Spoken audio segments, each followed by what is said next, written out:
चिट्ठिया तली खेले कवन भैया बाँचे ले कवन भैया चिट्ठिया तली खेले कवन भैया बाँचे ले कवन भैया भैया आजू हमरे बेटा के बियाहवा तीनहु जाना आइब भैया आजू हमरे बेटा के बियाहवा तीनहु जाना आइब घोड़ावा तयावेले कवन भैया डरिया कवनी दे अरे यालाड़े बछड़वा आइल होरी लावा तीनहु जगिया शोभेला भैया चिट्ठिया तली खेले कवन बाबा बाँचे ले कवन बाबा चिट्ठिया तली खेले कवन बाबा बाँचे ले कवन चाच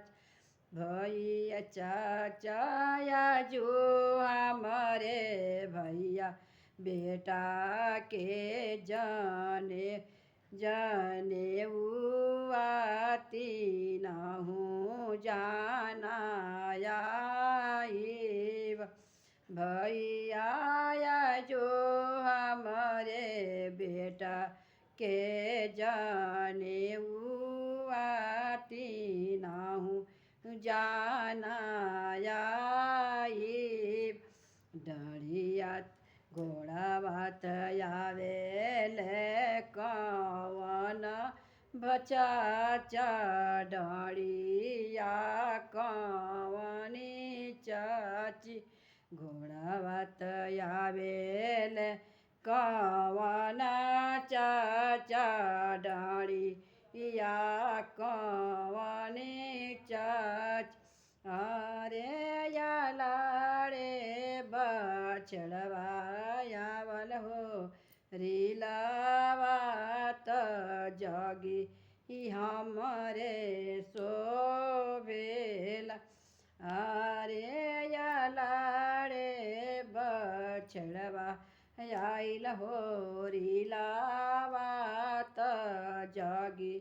हमारे शोभेला चिट्ठिया तली खेले कवन भैया बाँचे ले कवन जीजा चिट्ठिया तली खेले कवन भैया बाँचे ले कवन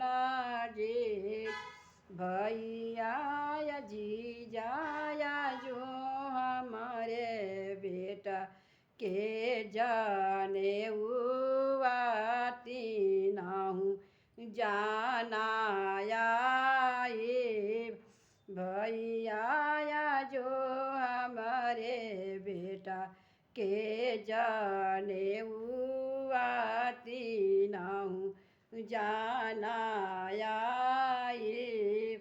डरिया तयावेली कवन